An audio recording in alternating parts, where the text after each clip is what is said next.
Sapaan Damai Sejahtera, Jumat 26 April 2024. Proses pemuritan. Shalom keluarga damai, selamat pagi.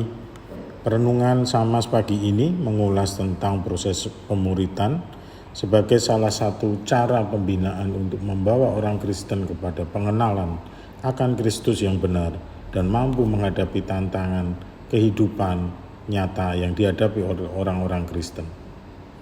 Hal ini sekaligus bagaimana kita belajar dari apa yang dilakukan Yesus kepada 12 rasul sebagai murid-muridnya. Namun sebelumnya marilah kita berdoa. Tuhan, kami mengucap syukur Kau menyertai kehidupan kami melalui hari baru, udara segar dan sinar matahari bagi tubuh kami. Sertai kami untuk merenungkan firman Tuhan sebagai bekal bagi kehidupan kami hari ini. Dalam nama Yesus kami berdoa, amin. Jemaat damai yang dikasihi Kristus, proses pemuritan merupakan metode dasar untuk membawa orang Kristen menjadi dewasa di dalam Kristus, yang berarti bahwa orang Kristen itu memiliki pemahaman tentang firman Tuhan yang benar dan mampu menghadapi permasalahan selama dia hidup di dunia ini. Selain mengemban tugas utama untuk menjalankan amanat agung Allah seperti dalam kitab Matius 28 ayat 19-20. Karena itu pergilah jadikanlah semua bangsa muridku dan baptislah mereka dalam nama Bapa dan Anak dan Roh Kudus, dan ajarlah mereka melakukan segala sesuatu yang telah kuperintahkan kepadamu, dan ketahuilah aku menyertai kamu senantiasa sampai kepada akhir zaman. Contoh proses pemuritan yang utama dilakukan oleh Yesus yang dengan memilih murid-muridnya 12 rasul itu yang dipilih dari banyak orang yang mengikutinya. Ketika hari siang ia memanggil murid-murid kepadanya lalu memilih dari antara mereka 12 orang yang disebut rasul. Lukas 6 ayat 13. Itu adalah prinsip pemilihan dan menjadikan kelompok kecil dari 12 rasul, 12 orang dari sekian banyak yang mengikuti Yesus. Berikutnya adalah proses pemuritan ini juga merupakan bagian dari mengandung prinsip hubungan akrab. Yesus memilih orang-orang ini untuk menyertai dia dan dilatih bagi pekerjaan Allah dengan menjalin hubungan akrab dengan hamba-hamba Allah dengan tujuan akhir untuk diutusnya memberitakan Injil. Di samping itu ada juga prinsip pembinaan. Di samping menjalin hubungan akrab dengan murid-muridnya dalam perjalanan sehari-hari, Yesus juga meluangkan waktu yang khusus untuk membina mereka. Dan Yesus mempersiapkan mereka untuk menghadapi perlawanan, bahkan penolakan. Kita bisa baca dari Matius 10 ayat 16 hingga 18. Saudara terkasih, tujuan utama pemuritan adalah untuk membawa setiap orang menjadi dewasa dalam Kristus.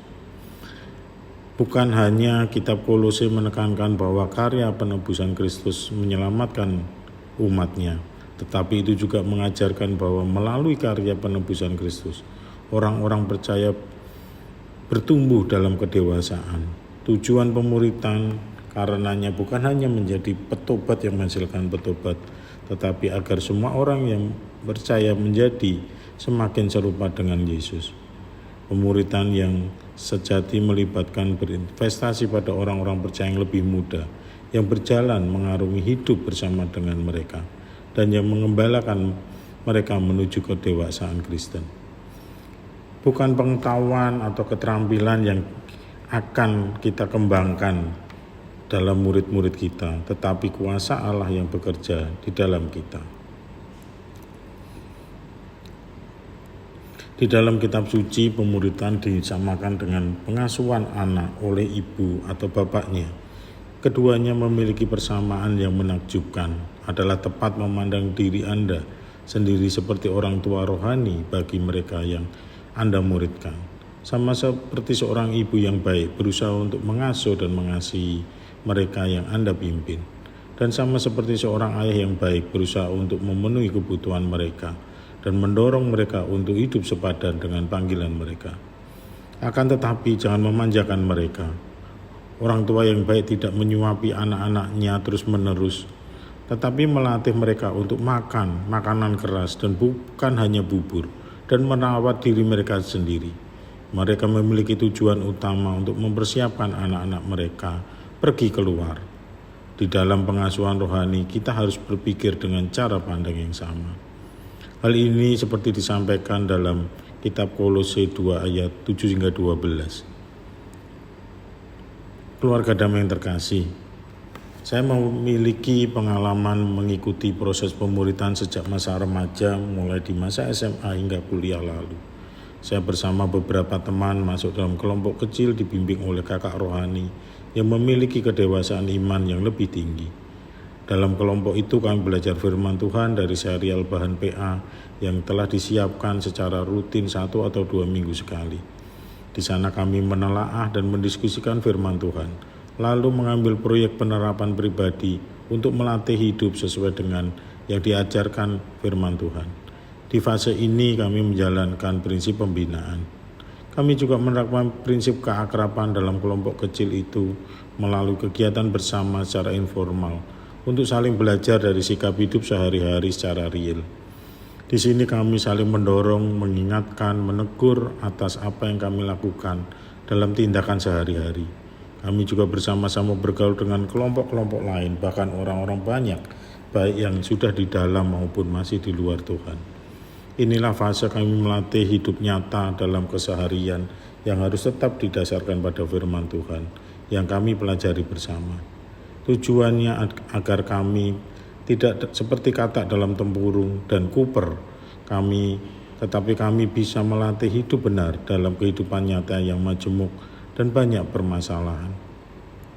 Dalam proses pemuritan ini kami juga berbagi atau sharing tentang pergumulan atau permasalahan pribadi kami, baik tentang masalah studi, hubungan sosial, bahkan kehidupan keluarga kami. Kami bisa saling terbuka satu dengan yang lain karena kami merasa memiliki keluarga baru, yaitu saudara seiman yang saling menerima, menegur, dan menguatkan.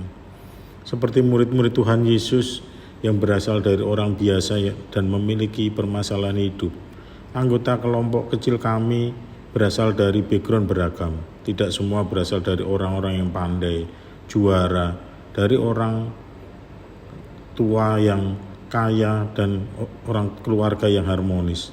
Namun kondisi-kondisi itu membuat kami bisa belajar banyak tentang saling menerima dan melihat permasalahan hidup yang nyata. Warga damai di dalam Tuhan, proses pemuritan memiliki konsekuensi yang tidak mudah, yaitu membutuhkan kedisiplinan, kesabaran, dan ketekunan secara jangka panjang. Hambatan-hambatan selalu ada dan harus kita hadapi dan selesaikan pada saat itu. Namun setelah dewasa dan melewati masa itu, saya baru merasakan bahwa banyak sekali manfaat yang didapat dari proses pemuritan itu. Ketika dewasa, kita harus makan makanan yang keras, tidak bubur lagi, dan tidak ada yang menyuapi lagi, seperti yang dulu diajarkan oleh pembimbing-pembimbing kami. Kita harus menghadapi masalah sebenarnya yang jauh lebih berat, seperti masalah pergaulan, sulitnya mencari teman hidup, sakit, penyakit, dan masalah keuangan. Hal-hal seperti itu membuat banyak orang stres, depresi, bahkan bunuh diri jika tidak bisa mengatasinya. Namun dengan dasar pemahaman firman Tuhan dan kedewasaan iman yang telah dibentuk sejak muda, Tuhan memampukan dan menguatkan saya ketika menghadapi masalah-masalah yang super berat itu. Dan Tuhan menguatkan saya hingga kini. Bahkan saya bisa melihat kebaikan Tuhan dan mengucap syukur walaupun harus menghadapi masalah-masalah berat itu. Dalam keadaan lain, saat saya berjumpa dengan teman-teman yang dulu dibina dalam proses pemuritan, mereka terlihat kuat dan tetap sukacita menjalani hidup ini walaupun ada yang banyak menghadapi permasalahan hidup yang berat, bahkan sakit penyakit yang terminal yang akhirnya membawa beberapa teman untuk menghadap Tuhan. Namun hal yang menjadi ciri teman-teman kami itu adalah semuanya bisa menghadapi dengan tetap kuat di dalam Tuhan dan memahami apa maksud Tuhan dari semuanya itu. Itulah buah pelayanan pemuritan yang nyata dan dirasakan dalam hidup orang di masa mudanya mulai belajar hidup di dalam Tuhan. Mari kita berdoa. Tuhan, ajar kami menjadi murid-Mu yang dewasa dalam iman, ajar kami untuk berbagi hidup, untuk mau juga memuridkan orang lain agar amanat agung-Mu dinyatakan bagi orang-orang di sekitar kami, agar Engkau dimuliakan dan dipuji melalui semua peristiwa yang kami lalui. Terima kasih Tuhan, dalam nama Yesus kami berdoa, amin. Selamat menjalani hari baru dengan penuh berkat, Tuhan Yesus memberkati.